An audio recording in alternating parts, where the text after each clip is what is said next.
ये सिर्फ शुरुआत नहीं है, यह एक आंदोलन का पहला कदम है और इस आंदोलन में आपका जुड़ना जरूरी है। जयपुर डायलॉग्स कोंकण समिट 21 मार्च मुंबई में। यहाँ मिलेंगे आपको आपके सबसे चहीते वक्ता। अभी ही रजिस्टर करें क्योंकि सीटें बहुत कम हैं।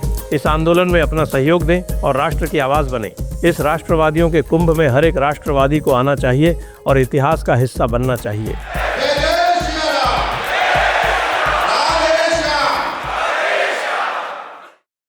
नमस्ते। आप सभी से अनुरोध है कि कृपया हमारे चैनल को सब्सक्राइब करें, वीडियो को लाइक भी अवश्य करें।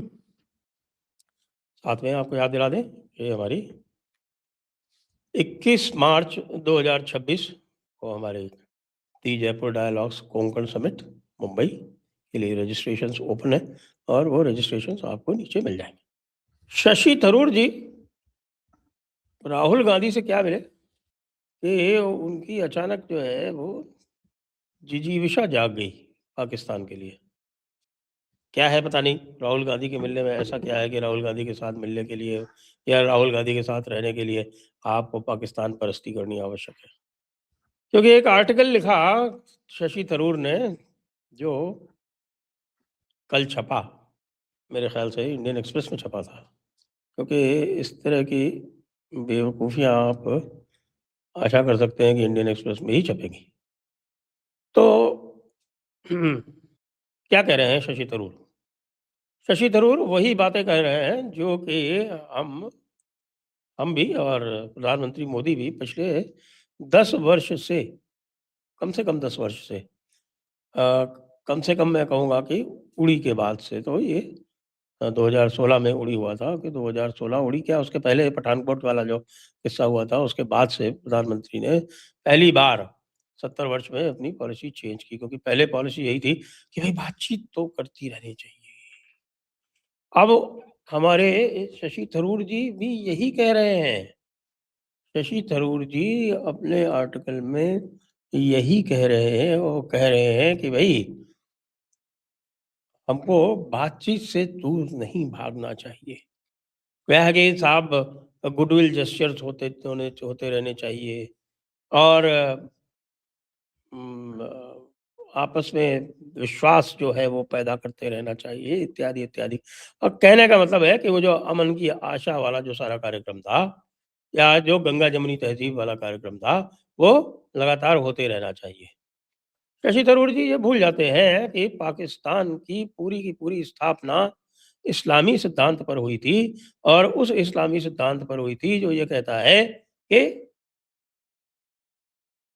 हमें हिंदुओं से नफरत करनी है। क्यों? क्योंकि हिंदू अल्लाह का दुश्मन है। ये उनकी फाउंडिंग फिलॉसफी है। मोहम्मद अली जिन्ना ने तो बिल्कुल स्पष्ट कह दिया था कि हम हर अर्थों में हिंदू से अलग हैं और इसलिए हमें हिंदू से कोई एग्जिस्टेंस नहीं चाहिए। हम और हिंदू सह अस्तित्व में नहीं रह सकते। अब आप कहेंगे कि साहब कि डॉक्टर मोहन भागवत तो कुछ और कह रहे हैं। डॉक्टर मोहन भागवत ने कल कहा कि हिंदू जो है वो संज्ञा नहीं है, विशेषण है। तो मैं ये अनुरोध करूंगा कि ये जो है अपने जो चमचे आपके जो है ना वो एमआरएम वाले, मुस्लिम राष्ट्रीय मंच के वाले, ये आप किसी से और से बुला के कह दें, अरशद मदनी से कहलवा दें कि हिंदू जो है वो संज्ञा नहीं विशेषण है और भारत में रहने वाले सभी लोग हिंदू हैं। आप अरशद मदनी से कहलवा दें या फिर वो आप बरेलवी जो मौलाना है उनसे कहला दें। और तो छोड़िए, और जिनको आप कहते हैं ना कि साहब की वो तो शांति के दूत हैं, अग्रणी हैं शांति के, यानी कि अजमेर वाले, उनसे कहला दें। अब यहाँ पर शशि थरूर के बारे में भी यही कहेंगे कि शशि थरूर भी बीच में हिंदुइज्म और हिंदुत्व के में एक कृत्रिम अंतर पैदा करने का प्रयास कर चुके हैं। बल्कि आरंभ तो उन्होंने ही किया था और सबसे पहले मैंने ही उनको यहाँ बुलाया था जयपुर डायलॉग्स में कि आइए जरा इस बात पर वार्तालाप करें। और वो वार्तालाप करते करते अपना प्रोग्राम फिक्स करके और उसके बाद गायब हो गए। अब फिर से उसी लाइन पे चल दिए कि साहब के होते रहना चाहिए। भाई पाकिस्तान आपको संज्ञा के रूप में देखता है, हिंदू भारत के रूप में देखता है। तो पाकिस्तान से आप ये अगर कहेंगे कि साहब कि हिंदू जो है वो संज्ञा नहीं विशेषण है, तो पाकिस्तान वाले आपके ऊपर हँसेंगे, कहेंगे बिल्कुल इसका दिमाग खराब हो गया। अब इसको तो तुरंत जो है, क्योंकि इसकी जो बेसिक फिलॉसफी है वो गड्ड-मड्ड हो चुकी है, कन्फ्यूज़ हो चुकी है, तो अब ये सही टाइम है इनके ऊपर हमला करने का, क्योंकि ये तो संज्ञा नहीं विशेषण। अब ये बड़े आश्चर्य की बात है कि इसी तरह की जो टेंडेंसी है, वो शशि थरूर भी दिखा रहे हैं। वो कह रहे हैं कि साहब कि no dialogue can not be a permanent answer. हम आपसे पूछते हैं, फिर उसमें वो ऐड करते हैं, कहते हैं कि silence is not strategy, it is stasis. Stasis का मतलब ठहराव है, और ठहराव से उनका अर्थ ये है कि भई ठहराव से जड़ता आती है। भाई साहब, ये जिसको हम कहते हैं ना, माता भूमिम प्रत्यो पुत्रो हम पृथिव्या, ये जो हमारी धरती है ना, ये भी ठहराव के लिए जानी जाती है, और इसके ठहराव के कारण ही आपको पृथ्वी के ऊपर सृष्टि का दर्शन होता है। यदि पृथ्वी में ठहराव नहीं होता है तो भूचाल आते हैं, भूकंप आते हैं, और उसके बाद किस तरह का विनाश होता है, किस तरह की प्रलय आती है, ये सब जानते हैं। लेकिन ये कह रहे हैं कि silence is not strategy, it is stasis. हम साइलेंट किधर हैं? हम साइलेंट नहीं हैं। हमने पाकिस्तान को बहुत अच्छी तरह से पहचाना है, और हमने पाकिस्तान से कहा है कि भई तुम लोग सभ्य लोग नहीं हो, तुम लोग हिंदू घृणा से ओतप्रोत लोग हो। इसकी कोई अगर प्रूफ देने की आवश्यकता है तो पाकिस्तान के जो मिलिट्री डॉक्ट्रिन्स हैं उनको उठाकर देख लीजिए। वो तो उनकी मिलिट्री भी जिहाद फी सबीलिल्लाह की बात करती है, और जो जिहाद है वो युद्ध नहीं है।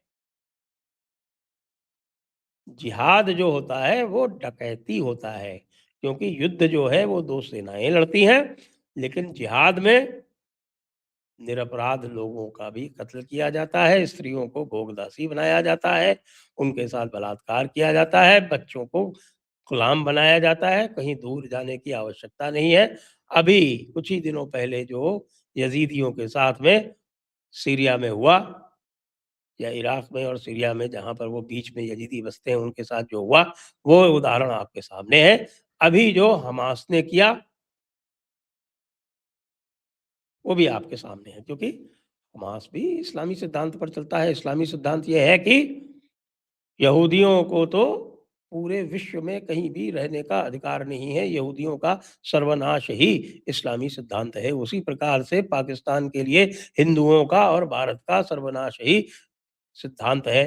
पाकिस्तान के लिए यही सिद्धांत है जिसको वो कहते हैं दारुल खिलाफा, यानी कि एक बार जो भूमि इस्लाम के नीचे रह गई, इस्लाम की हुकूमत में रह गई, उसको आज़ाद होने का कोई अख्तियार नहीं है, कोई अधिकार नहीं है, कोई राइट नहीं है।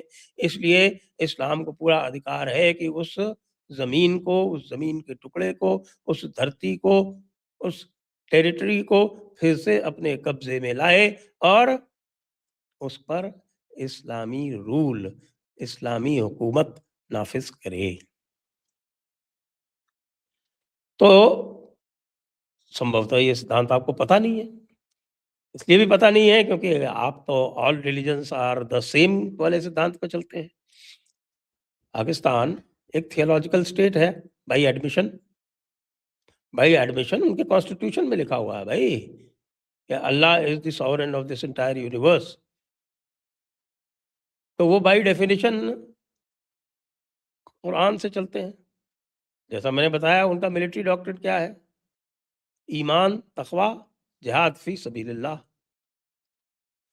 ये तो इसको ज़ियाउल हक़ ने लागू किया था, लेकिन ये शुरू से था यही। जब अंग्रेज़ों की बात मान के कुछ अंग्रेज़ी मोट्टो बना रखा था इंडियन मिलिट्री का अयूब खान ने और याह्या खान ने, तो भी उनका जो गवर्निंग प्रिंसिपल था, वो यही था जो आपने, हमने, सभी ने बांग्लादेश में देखा।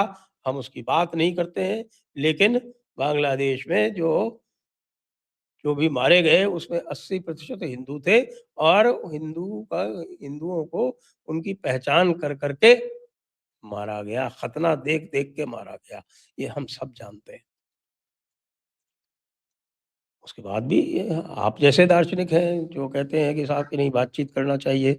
मैं तो कहता हूँ कि एक काम जो प्रधानमंत्री मोदी जी ने अच्छा किया, वो ये किया कि पाकिस्तान से बातचीत बंद करके उसको डीलेजिटिमाइज़ कर दिया। पाकिस्तान इसीलिए परेशान है रहता है कि भई भारत हमसे बात ही नहीं करता, भारत हमको कुछ समझता नहीं है। भारत से हम जब बातचीत करते रहते थे, तो विश्व की नज़रों में हम ये दिखाते रहते थे कि नहीं देखिए ये जो कुछ भी हमारे ऊपर आरोप लगाया जा रहा है कि हम आतंकवाद को प्रश्रय देते हैं, ये गलत है, देखिए भारत तो हमसे बात कर रहा है। अब मामला बिल्कुल उलट गया है और ऑपरेशन सिंदूर के बाद से तो अब बिल्कुल ही चला गया है और पाकिस्तान हमारे लिए एक संज्ञा है, विशेषण नहीं है। इस्लाम भी हमारे लिए एक संज्ञा है, हम उसको अच्छी तरह से पहचानते हैं। भारत में भी वो संज्ञा है और हमको उसका संज्ञान है। तो मेरे विचार से शशि थरूर जी को निश्चित रूप से इस बात को यदि वो डॉक्टर मोहन भागवत जी को समझाएँगे, तो उनको बहुत अच्छी तरह से समझ में आएगी। क्योंकि उनका हृदय बड़ा विशाल है, वो वसुधैव कुटुम्बकम में विश्वास रखते हैं और वो कहते हैं कि मुसलमान भी मोहम्मदवादी हिंदू हैं।